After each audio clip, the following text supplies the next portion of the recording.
Bonjour cher ami, je précise que concernant la qualité de l'enregistrement, hélas je ne suis pas un professionnel de l'audiovisuel, ni l'endroit ni le matériel ne se prêtent pour ce genre d'exercice, mais je souhaite apporter les améliorations nécessaires. Et merci pour votre compréhension. Vers dédié à Rosemary.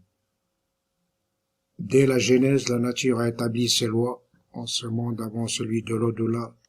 Écrasé sous un fardeau de mea culpa, ici-bas l'expiation commence déjà.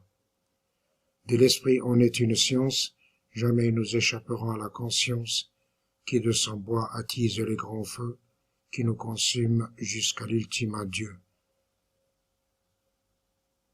Et si l'on m'accorde l'honneur d'un épitaphe sur la pierre tombale entrée de calligraphe, je graverai pour le repos de ton âme, qu'elles soient douces les flammes. Itinéraire où ma fille Leila est enlevée par sa propre mère anglaise. Introduction. À travers ce récit, je narre un itinéraire s'étendant sur plusieurs années dans différents pays, et où je relate différentes péripéties, puis ce mariage avec une Anglaise après 6 années de vie, en union libre en ville de la Chaux-de-Fonds en Suisse. Moins de 2 années après notre mariage est née notre fille Leila, qu'à quelques jours de son 3e anniversaire, en mars 1990, dans le but de mon privé, elle est enlevée par sa propre mère et emmenée en Angleterre.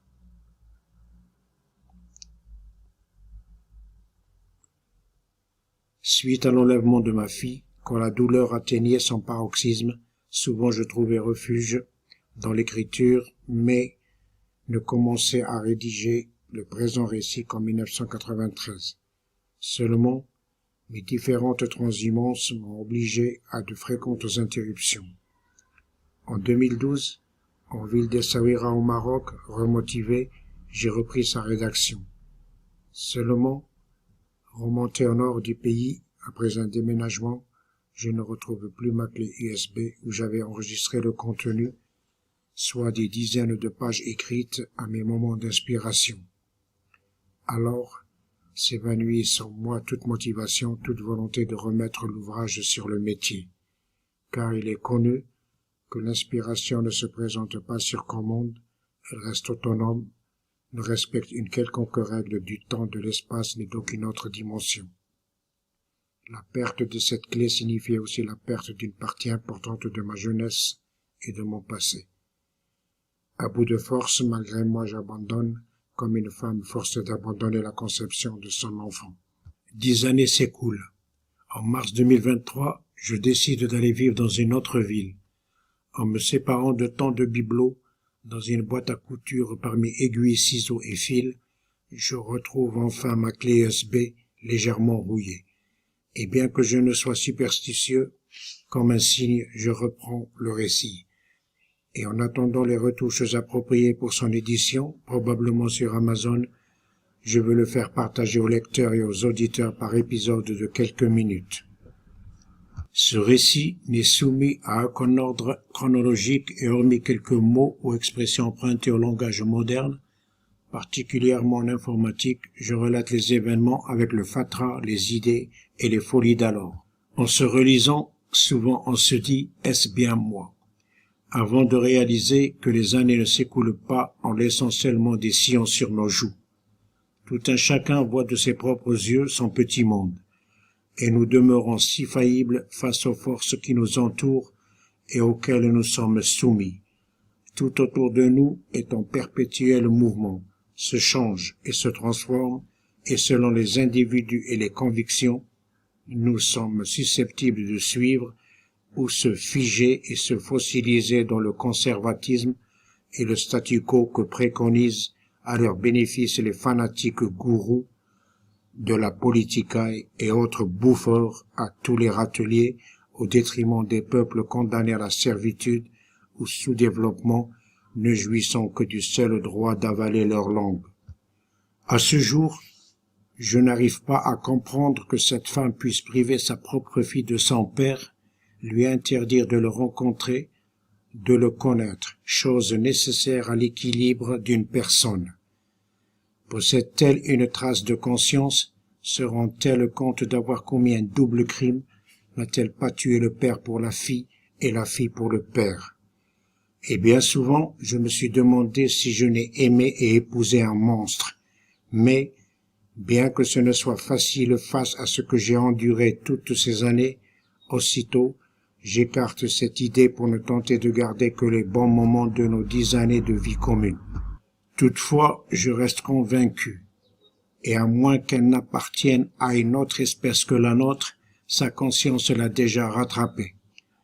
Par analogie, cela ressemble aux germes saprophytes qui vivent en symbiose dans notre organisme et qui peuvent, lorsque sont réunies certaines conditions, devenir pathogènes et nous détruire. Tel est le démon en l'être humain qui un jour se retourne contre son hôte et l'anéantit. Aussi, je n'aspire à aucune distinction, seulement l'envie de faire connaître et de partager une partie de mon existence qui comporte celle, très douloureuse, de perdre les êtres qui m'étaient très chers.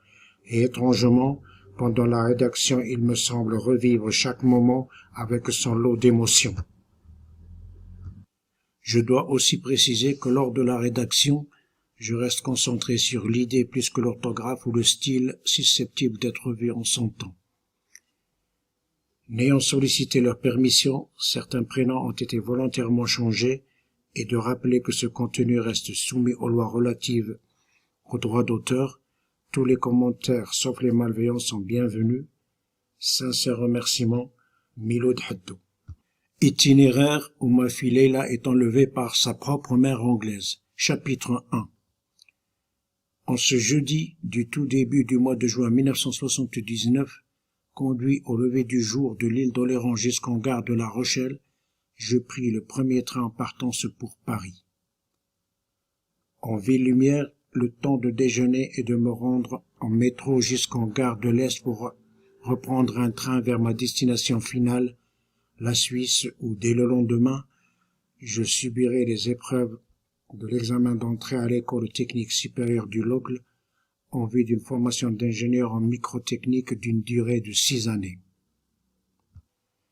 Au demeurant, ce projet faillit tomber à l'eau car, depuis le mois de février de cette année, date d'expiration de mon délai de séjour, je vivais en France en situation irrégulière. Et en ce jour, ma destination aurait été Manu Militari détournée sur le Maroc, mon pays d'origine, si, à la sortie du métro en gare de l'Est, je n'avais glissé entre les mailles du filet tendu par un contingent de policiers qui, parmi d'autres suspects, interpellait particulièrement les individus au teint basané. Je dois cette dérobade au teint clair de ma peau, car en ces temps de terrorisme, de détournement d'avions et d'attentats divers sont souvent attribués à des groupes ou à des individus de ma race. Ce renvoi ne se ferait sans avoir auparavant transité par quelques postes pour une garde à vue assortie de quelques interrogatoires musclés, connaissant la sympathie et la courtoisie que témoignaient les autorités françaises en accueillant les ex-indigènes des pays colonisés autrefois. Par le passé, j'avais visité quelques villes de Suisse, pays dont je n'avais plus foulé le prestigieux sol depuis plus de 2 années. Néanmoins, cette localité du Locle située dans les montagnes neuchâteloises m'était complètement inconnue. N'osant m'y aventurer à une heure tardive en cette longue journée de voyage, je décidai de passer la nuit en ville voisine de la Chaux-de-Fonds, qu'un trajet de moins d'une demi-heure par rail séparait du Locle. Et au matin du lendemain, me présentant à l'heure indiquée sur la convocation, je fus surpris de ne rencontrer qu'une demi-douzaine de candidats dans la salle d'examen. Un enseignant m'apprit qu'il procédait ainsi par petits groupes.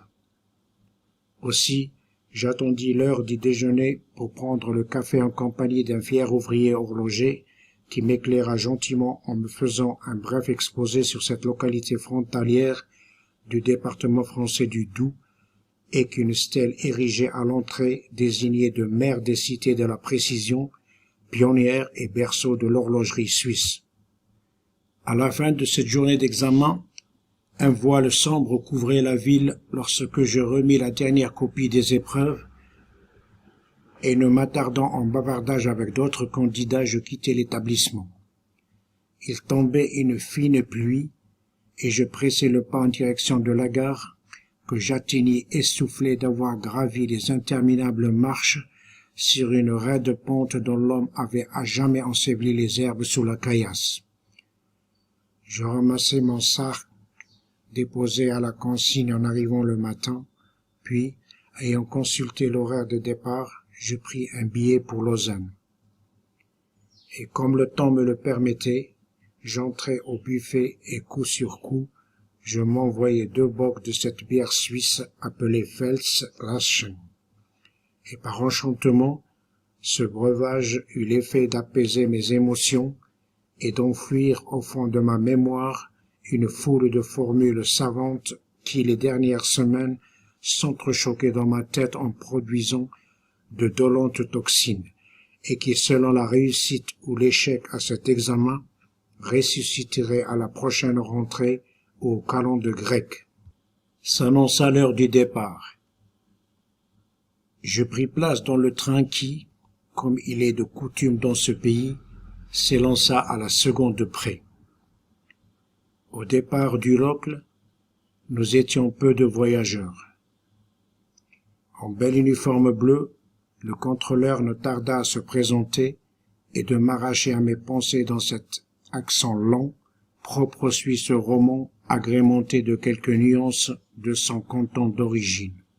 « Billet, s'il vous plaît. » Je lui tendis le billet et le poinçonna en me toisant discrètement, et se fiant à mes longues boucles et à mon allure, il devina en moi le hippie étranger, de passage dans sa neutre et tranquille Helvétie. Il n'y avait pas de ligne directe jusqu'à Lausanne, et il crut utile de me rappeler cette correspondance en gare de Neuchâtel. « Comprenez-vous le français ?» me demanda-t-il. J'acquiesçai d'un signe de la tête. « Alors, n'oubliez pas de changer à Neuchâtel. Prenez le train en direction de Lausanne sur le quai 3.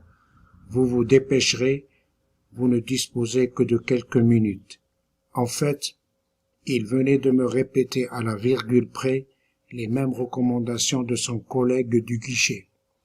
Néanmoins, ces choses revêtent une grande importance dans ce pays où l'ordre et la propreté restent les priorités des priorités. Mine de l'avoir attentivement écouté, je le remerciai. Plus tard, après la correspondance entre Neuchâtel et Lausanne, sans la lueur d'une seule étoile perçant les sombres nuages pour distinguer le paysage, mon esprit me ramena à ce dernier séjour de 7 mois à l'île d'Oléron en Charente-Maritime, où je retournerai honorer la promesse que m'avaient arrachée mes patrons de reprendre mon bel emploi de factotum durant la saison estivale, ou plus longtemps si j'échouais à cet examen, et Amen, Ojalá, Inch'Allah, que soit exaucé leur vœu.